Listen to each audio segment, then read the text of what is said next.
हरिओम बच्चों। चलो सब कैसे है, बढ़िया है ना।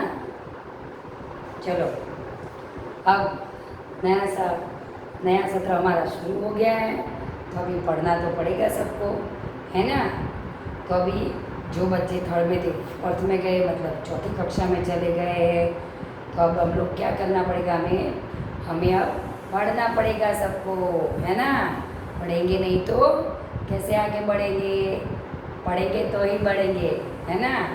तो सुनो बच्चों, अब देखो जैसे जैसे अभी समय है उस हिसाब से अगले साल आपने जो हम लोग हिंदी, आज हमारा विषय कौन सा है, हिंदी, जो मैंने इधर लिख के रखा है। अगली कक्षा में आप लोग पढ़ ही चुके हैं, है ना। स्वर व्यंजन आता है ना हिंदी में, जैसे गुजराती में आता है वैसे ही हिंदी में आता है स्वर व्यंजन। दूसरी बात, जो बच्चे वीडियो देखते नहीं है, पढ़ते नहीं है, उनको मैं खास भी बोलूँगी कि देखे, पढ़े और अपना नोटबुक भी बना देना बच्चों, है ना। जो सब्जेक्ट आते हैं आपको, उसके हर एक नोट बना दो, खरीदने की ज़रूरत नहीं है, घर पे होती है, उसमें से ही एडजस्ट कर लो, ठीक है। तो हर एक वीडियो आता है डेली आता है, वो वीडियो को लिख के रखो, उसमें से तुम्हें अभी वैसे ही सीखना है, समझ में आया। एक बार वीडियो में देख के लिखो, दूसरी बार खुद होमवर्क की तरह लिखो, तो 2 टाइम मतलब दो बार आपका हो जाएगा। तो वैसे तुम्हें अभी ये सब आगे ऐसे ही पढ़ना है हमें, समझ में आया ना बच्चों। तो हम लोग सब अच्छे से पढ़ेंगे, है ना। चलो अब आज शुरू करें। सबसे पहले क्या आता है, जैसे गुजराती में आता है वैसे भी हिंदी में आता है, लेकिन उसका जो लेखन कार्य, मतलब जो हम लोग लिखते हैं वो वर्ण, है ना, उसको क्या बोलते हैं गुजराती में આપણે कही तो कक्को, और हिंदी में बोले तो उसको क्या बोलेंगे, वर्णमाला। क्या बोलेंगे, वर्णमाला। उसमें भी 2 स्वर व्यंजन, बराबर। तो आज हम लोग स्वर के बारे में जानेंगे। किसके बारे में, स्वर। आगे आप लोग पढ़ ही चुके हैं ये सब, तो आई होप कि आपको सबको पता ही होगा, लेकिन फिर से एक बार रिवीजन कर लेते हैं। देख लिया कि आगे तो तीसरी कक्षा में सब कुछ आता ही है, ठीक है ना। तो एक बार फिर भी मैं एक बार आपको याद करवा देती हूँ कि स्वर व्यंजन। आज हम लोग स्वर के बारे में पढ़ेंगे। किसके बारे में, स्वर के बारे में, ठीक है बच्चों। और देखो दूसरी बात कि आप लोग फोर्थ में मतलब चौथी कक्षा में हो, धोरण 4 में छो ने, बराबर। तो चौथी कक्षा में हो आप लोग, तो सबसे ये बुक आपके पास होगा, ठीक है ना। और नहीं है तो किसी के आसपास में किसके पास हो तो ले लेना, क्योंकि बुक नहीं है तो आप कैसे पढ़ोगे, चित्र कैसे देखोगे, समझ में आया।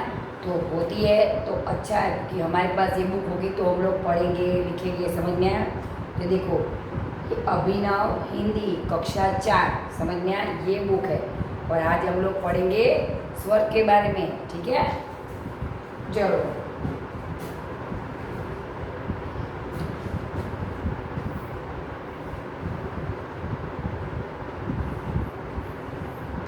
वर्णमाला, बराबर, वर्णमाला। और उसमें भी क्या आएगा, वर्णमाला मैंने पहले भी बोल दिया कि वर्णमाला मतलब आपको कक्को नहीं आवे, बराबर। उसमें भी स्वर अलग आता है, व्यंजन अलग आता है। स्वर मतलब अ आ ई जो मैं अभी बोर्ड पे लिखने वाली हूँ, ठीक है।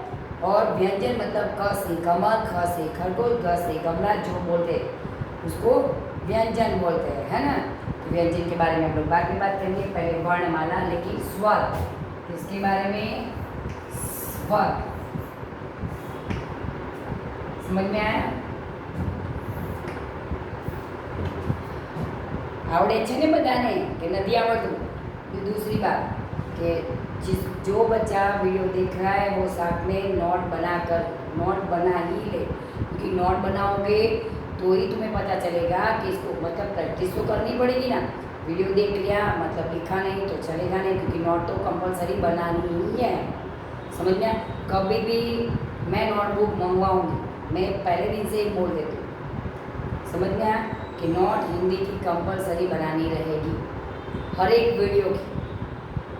और कभी भी आप लोग आओगे वर्कशीटें नहीं आपको तो मैं मंगवाऊँगी भाई ये बच्चा नोटबुक लेके आएगा हिंदी का, ठीक है।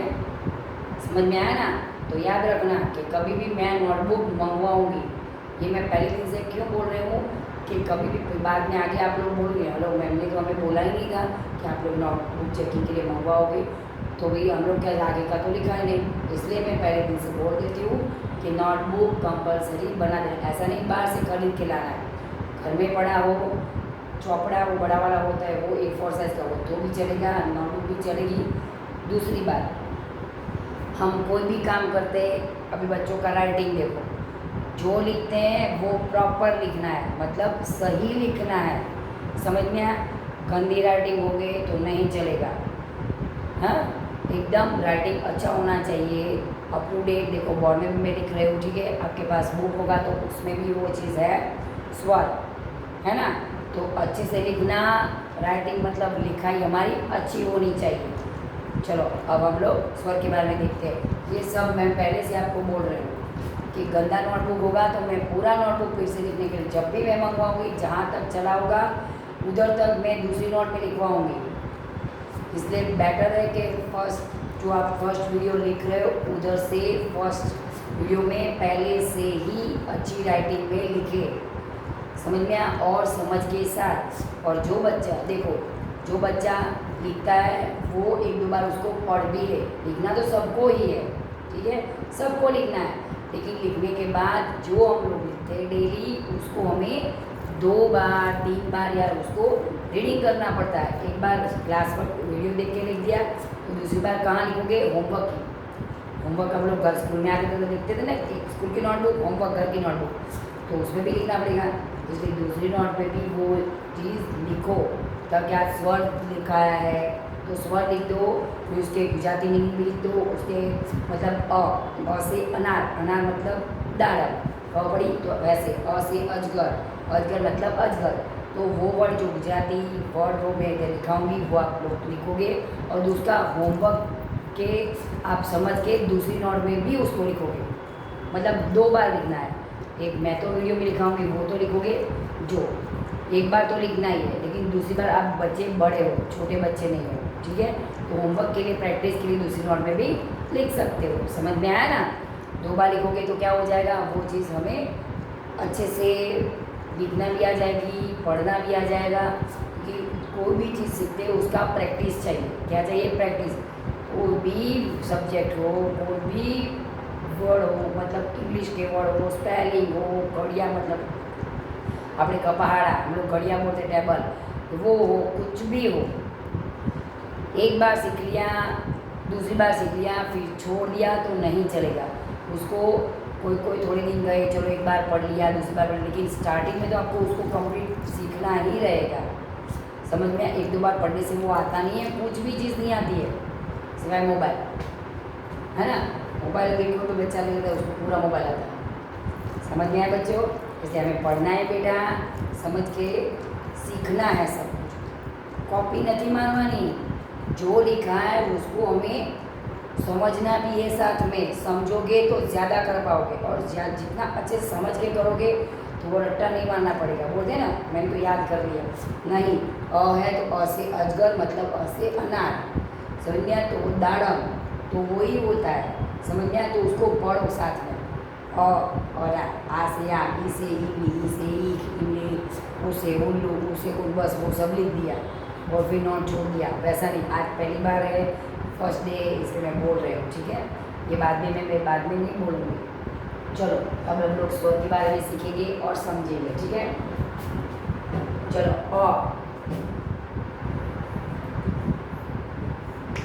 इसको क्या बोलते हैं? क्या बोलते हैं? है ना। तो अ से देखो, मैंने इधर भी हमारा चार्ट लगाया हुआ है, तो अ से अनार, अनार मतलब दाड़म भी होता है ना, अनार એટલે દાડમ થાય ને હિન્દીમાં। અને બીજું અ से अजगर, मतलब अजगर भी बोल सकते हो, तो गुजराती में આપણે कहिए ने अजगर, बराबर। तो जो वर्ड हिंदी में बोल रहे हो, लेकिन अनार बोला है तो फिर अजगर एम ना लखाय, पछी एने अनार बोला है तो पछी एने गुजराती में लखવું હોય तो दाड़म लखવું પડે। समझ में? अ से अनार, अनार मतलब दाड़म गुजराती में, बराबर। અ से अजगर, अजगरનું अजगर જ થાય છે, બરાબર। એટલે जो हमने लिखा है वर्ड वो ध्यान रख के लिखना। समझ में आया? दो मीनिंग होता है, कोई कोई ऐसे होते हैं कि दो दो तीन तीन मीनिंग भी होते हैं, तीन तीन वर्ड भी होते। ऐसा तो नहीं है कि अ से अनार ही होता है, अ से अजगर भी होता है। कभी कभी आगे दो तीन वर्ड होते हैं तो जो अ से स्टार्ट होते हैं। समझ में आया? जैसे एक या दो वर्ड पे हमें याद करके रखना नहीं है, ढूंढना है। मैं बाद में होमवर्क में सब दूंगी, ठीक है। चलो, अ से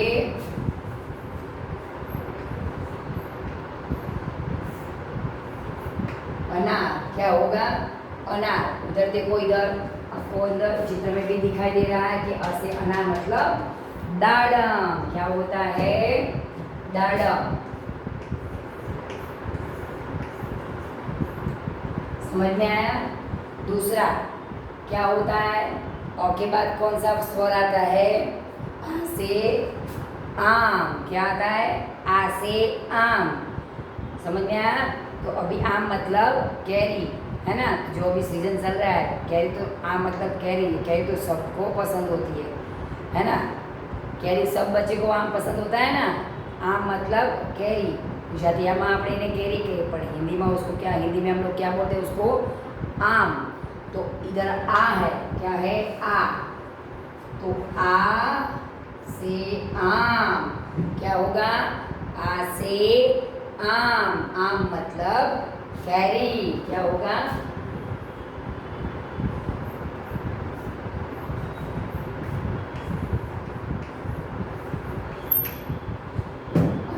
दूसरी बात, जो अ से हमने अजगर लिखा है वो मैं बाद में लिखवा दूंगी साथ में। तो अजगर भी होता है, ठीक है। चलो, इसको बोलते हैं ई। क्या बोलते हैं? ई। इधर भी आप लोग देख सकते हो ई। तो इधर हमें ई से इमली, क्या दिया है? इमली। देखो इधर दो वर्ड है, इधर चार्ट में हमें ई से इमली भी दिया हुआ है, ठीक है। और इधर देखो ई से इमारत। समझ में आया? इमारत એટલે મકાન થાય, શું થાય? મકાન, બરાબર।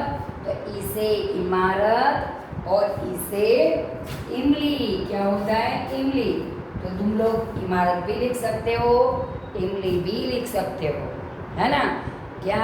इमारत भी लिख सकते हो, इमली भी लिख सकते हो।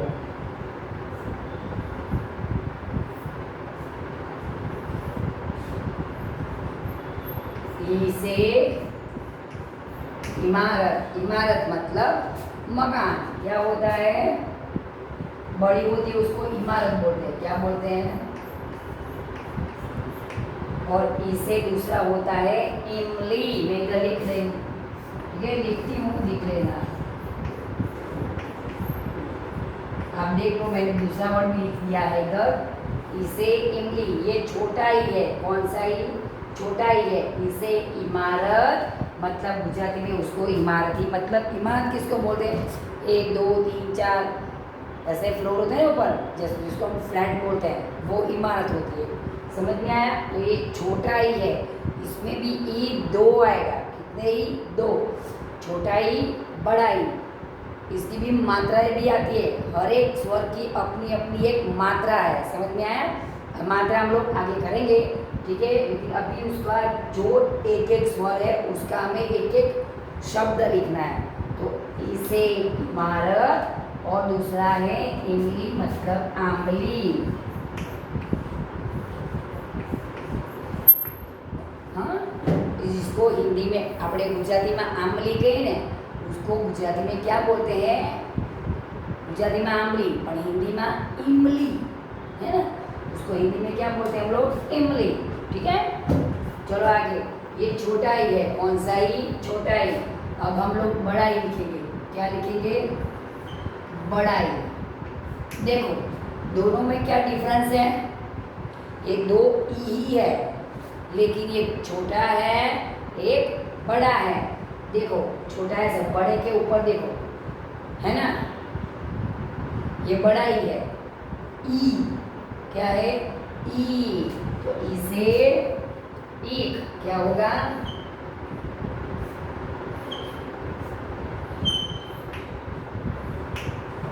से ईक, क्या होगा?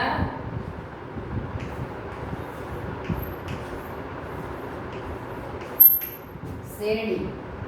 ईक मतलब शेरडी, बराबर। गन्ना मतलब भी शेरडी ही होता है। हम लोग गन्ना बोलेंगे तो गन्ने का मतलब भी शेरडी गुजराती में, समझ में आया? और ईक, बड़ा ई जो तुम लोग लिखोगे उसको, तो ईक का मतलब भी गुजराती में शेरडी ही होता है, समझ में आया? कि अ से अनार, आ से आम, ई से इमारत और इमली, 2 वर्ड बनेंगे, ठीक है? 2 शब्द। ये बड़ा ई है तो बड़ा ई की मात्रा बाद में, ये बड़ा ई है तो उसका शब्द क्या बनेगा? ई से ईक, ईक मतलब शेरडी, समझ में आया? देखो इधर भी तुम्हें दिखाई दे रहा है ईक शेरडी चित्र दिखाई चाहिए यहाँ, हाँ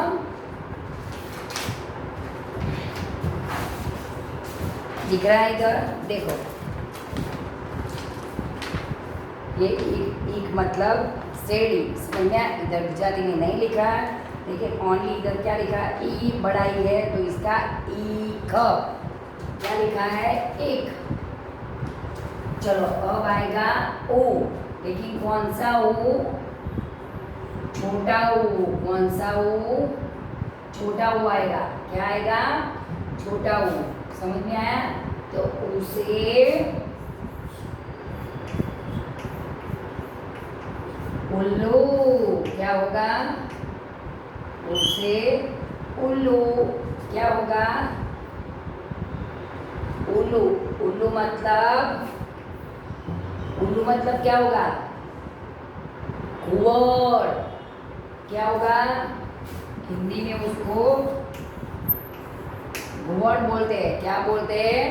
घुवड़, समझ में आया? उसे उल्लू, उल्लू मतलब घुवड़। આપણે भी नहीं कोई ने कहे छे શું કહે? अभी तक क्यों जग रहे हो उल्लू की तरह? क्योंकि उल्लू रात में जगता है, पूरी रात, उसको रात में ही दिखाई देता है, वो दिन में नहीं देख सकता। उल्लू को रात में दिखाई देता है, वो निशाचर प्राणी है। क्या? निशाचर मतलब रात में जागने वाला, है ना? इसलिए उसको उल्लू बोलते हैं, क्या बोलते हैं? लेकिन उसको दिन में दिखाई नहीं देता, तो वो रात को जागता है। इसलिए कोई भी इंसान, कोई भी बच्चे जागते तो हम लोग बोलते हैं उल्लू की तरह क्या जग रहे हो, सो जाओ, है ना? तो रात को उल्लू जागते हैं, तो छोटा ऊ, तो उसका शब्द बनेगा उसे उल्लू, क्या बनेगा? उसे उल्लू, समझ में आया?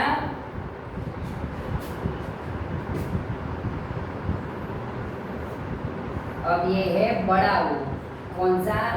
बड़ा ऊ, तो उसका होगा ऊन, क्या होगा? ऊन, समझ में आया? बड़ा ऊ है, क्या होगा? ऊन।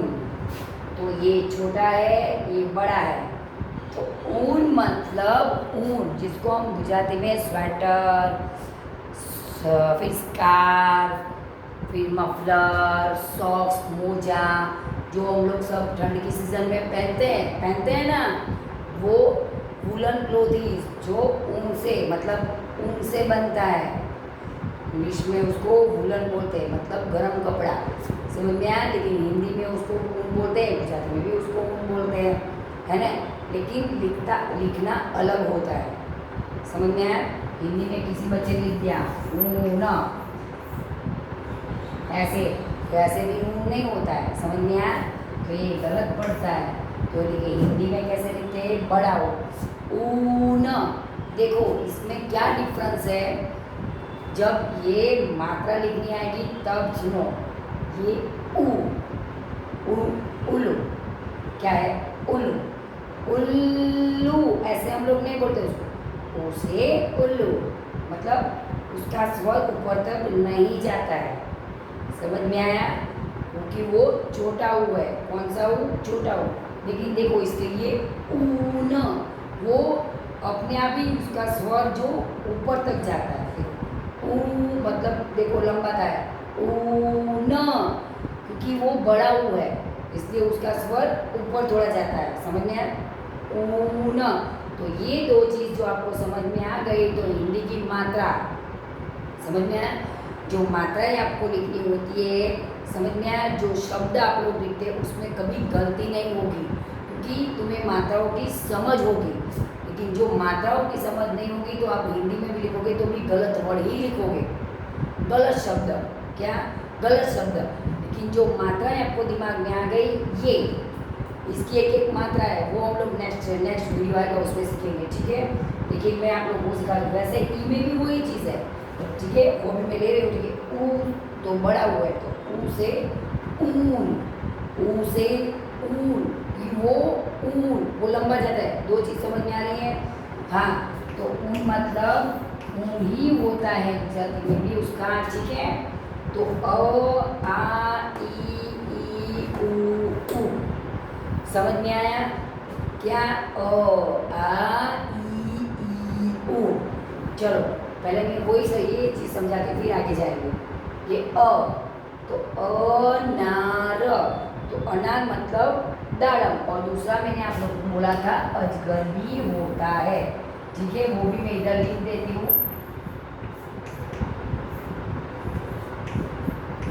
से अजगर, समझ में आया, अजगर मतलब अजगर, दो, अनार मतलब दाड़म, और से अजगर मतलब अजगर, दो वर्ड में दूसरा भी लिख दिया, ठीक है। तो दो वर्ड होगा, इसलिए फिर ये आ, इसको आ की मात्रा क्या बोलते हैं, आ की मात्रा, समझ में आया। इधर ये आ क्या बोलते हैं उसको, आ, तो अभी आ गया आ, तो आ से आम होता है ना, आ से आम, आम मतलब कैरी। अभी देखो ये दोनों अलग है, क्योंकि इधर आ आता है, इधर अ आता है, तो तुम लोग समझ जाओ। लेकिन इधर ये ई, दो ई है, दो ऊ है, समझ में आया। तो आपको समझ में कैसे आएगा कि दो ई बड़ा कौन सा है, छोटा है। मुझे इधर कोई भी वर्ड लिखना है इसके बारे में, मैंने इमली लिख दिया, तो इमली, ठीक है। इमली, देखो इमली, ये भी ई है, ये भी ल, इधर बड़ी की मात्रा लगती है, लेकिन मात्रा आपको समझ में नहीं आ रही क्योंकि अभी चालू नहीं है हमारी, हुई नहीं है अभी, ठीक है। तो ये बड़ा ई, छोटा ई, ये बड़ा ई, वर्ड पढ़ो, इमारत, ई से इमारत, ई से इमारत, क्योंकि इमारत शब्द हम लोग जब बोलते हैं, सुनो, तो वो ऊपर नहीं जाता है, इमारत, इमारत, इमारत, वैसे हम लोग नहीं उसको पढ़ते हैं, हम लोग कैसे पढ़ते हैं, इसे इमारत, तो वो ऐसे फ्लैट रहता है, मतलब ऊपर नहीं जाता है उसका स्वर, जो हमारा आवाज़ होता है, स्वर होता है, वो ऊपर नहीं जाता, मतलब वो हमारे नीचे फ्लैट रहता है। तो इसे इमारत मतलब वो छोटा ही, कौन सा ही, छोटा ही होता है, समझ में आया। अभी बड़ा ही, जिसके सर में बड़ा सा मुकुट है, ई, समझ में आया। तो ई मतलब ये बड़ा ही आता है, तो मतलब ई क, देखो वो स्वर, ये वो बड़ा आ गया, इसे ई क, ई देखो हमारा मूवी चेंज है, ई क, इसे ईक, ईक ऊपर जाता है ना, समझ में आया। तो जिसका स्वर ऊपर जाता है वो बड़ा ही है, जिसका स्वर फ्लैट मतलब नीचे, हमारे साथ में नीचे रहता है, तो वो छोटा ही है। ऊ में भी वही सेम चीज़, ये उल्लू, उल्लू ऐसे नहीं, उल्लू, तो वो छोटा हुआ है, और देखो इसको ये बड़ा हुआ है, उसे ऊन, और दो चीज़ है, देखो ये इसके सर पे कुछ नहीं है, इसके सर पे है, इसका देखो वो एकदम सिंपल हुआ है, छोटा हो, ये बड़ा हो, दोनों में मतलब लिखावट में भी फर्क डिफरेंट है, तो भी आप लोगों को समझ आ जाएगा, समझ में आया। चलो लिखो, तब तक आगे का मैं लिखवाती हूँ नीचे।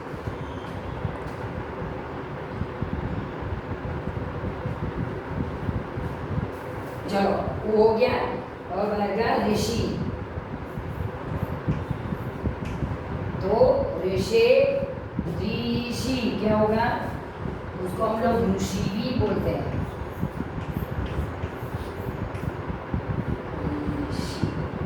ठीक है। तो ऋषि, ऋषि क्या होगा, ऋषि बराबर ऋषि, तो उसको भी इधर भी ऋषि। समझ में आया? इसको बोलते हैं रु, तो ऋषि ऋषि बराबर।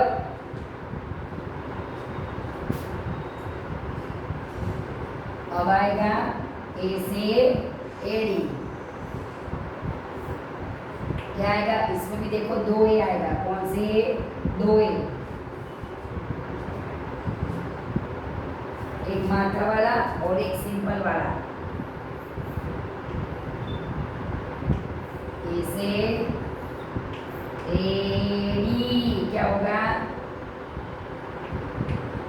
ए से एडी, ऋषि ऋषि, और ए से एडी, एडी मतलब ये हमारा पाँव का होता है ना, पीछे का भाग, तो उसको बोलते हैं एडी।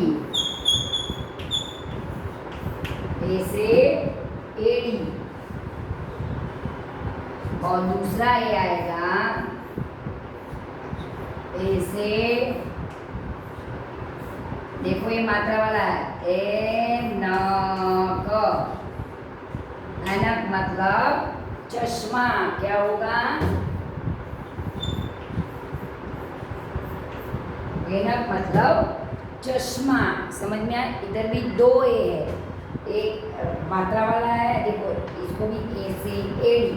एडी मतलब हमारा जो हील होता है वो पीछे पैर का पीछे का पोर्शन, फूट में पगમાં હોય ને, આપણે પગની હીલ કહીએ, માટે હીલવાળી ચપ્પલ લેવા છે તમે, है ना?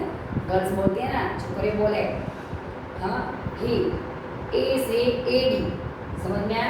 एडी मैं वो दिखा रही हूँ। और ए से एनक, एनक मतलब चश्मा। इधर भी चार्ट में भी आप लोग देख सकते हो, ठीक है?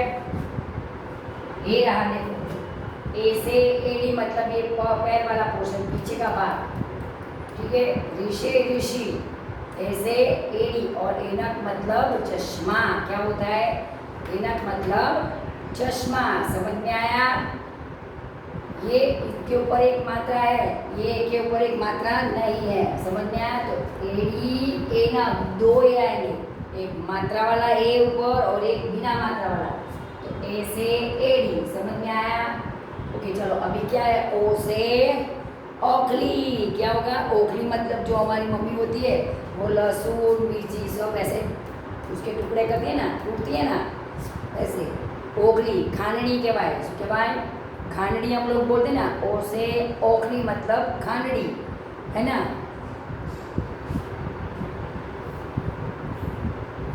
चलो इधर का तो आप लोगों ने लिख दिया, मैं इसको मिटा देती हूँ कि वो स्वर हमारा आज कंप्लीट हो जाएगा, ठीक है? मैंने दो दो वर्ड लिख दिया आपको, समझ में आया? अभी है चलो ओ से ओखली, इसको बोलते हैं ओ, इसको क्या बोलते हैं? कानो मात्रा, गुजराती में बोलते हैं हम लोग कानो मात्रा। ओ से, अरे हिंदी में पढ़ेंगे तो ओ आ की मात्रा होती है और ए की मात्रा, मतलब दोनों को मिला के बनता है ओ। आ की मात्रा भी है पास में और ए की मात्रा, तो उसको दोनों को मिला के क्या बना? ओ। ओ से ओखली, समझ में आया? ओखली, ओखली मतलब ओखली, ओ से ओखली मतलब खांडड़ी, जो हमारी मम्मी लहसुन वो सब कूटती है ना, खांड खड़ी। समझ में आया? ओ से ओखली, और दूसरा है ओ, ओ के बाद आता है औ, औ से औरत। क्या आता है? औषध भी होता है, औरत भी होता है, ठीक है? तो ओ से ओखली, और दूसरा है औ से औ, ठीक है? तो औ का क्या होगा? दो वर्ड, औरत मतलब स्त्री, समझ में आया। और दूसरा वर्ड होगा औ से औषध, मैंने 2 लिख दिया है, औषध, समझ में आया।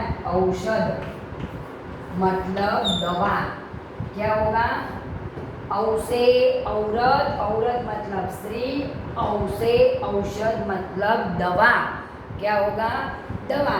उसको हम लोग हिंदी में बोलेंगे, अपने कहीं ने दवा, क्या बोलते हैं हम लोग, दवा बोलते हैं ना हम लोग, तो गुजराती में उसको दवा बोलते हैं, लेकिन हिंदी में उसको क्या बोलते हैं, औषध, है ना। और इंग्लिश में मेडिसिन, हाँ, तो उसको क्या बोलते हैं, औ से औरत, औ से औषध। जो तुम लोगों को याद है, मुझे लगता है कि दोनों वर्ड याद कर लो, है ना, दोनों शब्द याद कर लो। औ से औरत, ऐसा नहीं है औ से औरत, औ से औरत, औ से औषध, ऐसे नहीं, औ से औरत भी होता है, औ से औषध भी होता है, मतलब दोनों वर्ड लिखो, दोनों शब्द लिखना है, समझ में आया। क्योंकि मैंने तुम्हें दोनों करवा दिया, अभी वर्कशीट में या तो फिर कोई ये नीचे वाला वर्ड औषध आया या औरत आया तो क्या लिखोगे, बोले मैंने तो हमें पता है नहीं, समझ में आया। इसलिए बेटर है कि वीडियो देख लेना, नोट पे लिख लेना और दोनों के दोनों वर्ड लिखना है, ठीक है। तो जब भी आप लोगों को वर्कशीट में लिखना हो तो आपको पता चले, नहीं मैंने दोनों के दोनों वर्ड लिखवाया, हमने दोनों शब्द, 2 के 2 शब्द लिखवा दिए, ठीक है। आओ, और के बाद क्या आता है, अंग, अंग की मात्रा, तो अंग से अंगूर, अंगूर, अंगूर मतलब द्राक्ष,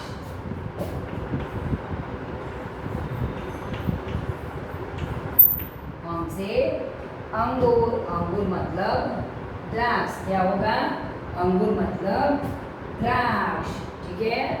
और लास्ट में रहेगा अह, तो उसका हम लोग इसको बराबर, तो उसका हम लोग वर्ड बन लिखेंगे नमः, इसको क्या बोलते हैं, अह, बराबर, अह, क्या बोलते हैं, अह, तो उसको बोले नमः,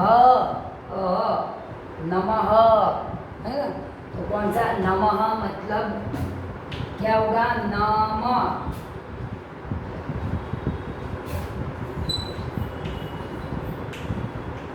नमः, नमः मतलब प्रणाम, क्या होगा, नमन, એટલે नमन करना, नमः मतलब नमन करना, प्रणाम करना, बराबर।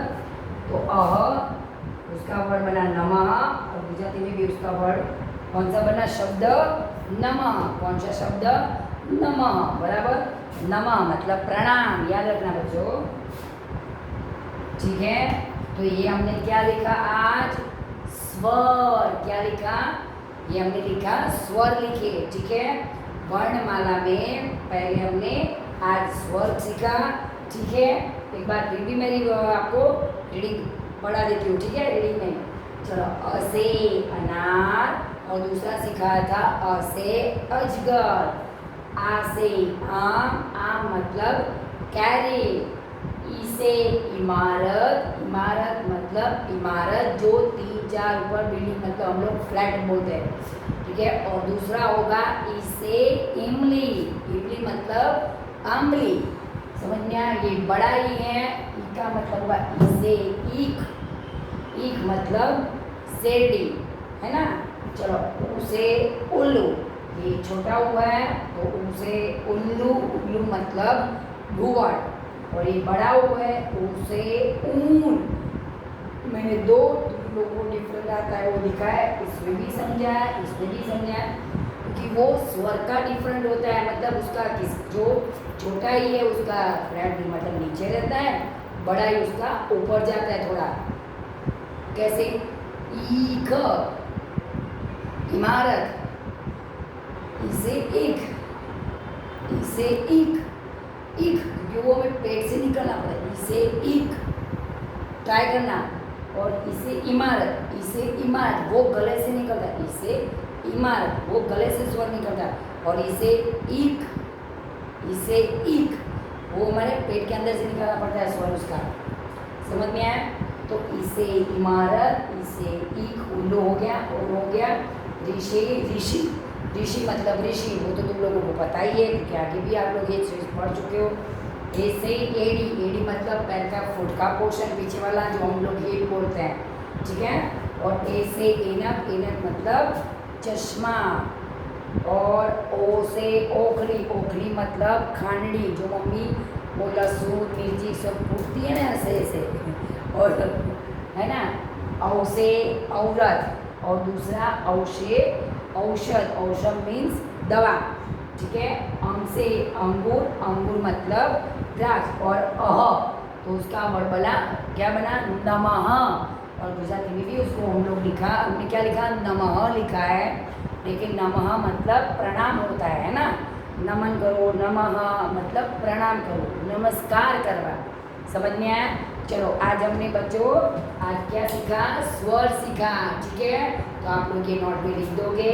अच्छी वाली राइटिंग कौन सी, अच्छी लिखाई होनी चाहिए, neat and clean hand writing, मतलब अच्छी राइटिंग में क लिखो, अ लिखो तो दो देखो एक बार, और जो आपकी लाइन आती है ये देखो ऊपर है, ठीक है। मैं एक आपको लाइन दिखा देती हूँ ऐसे।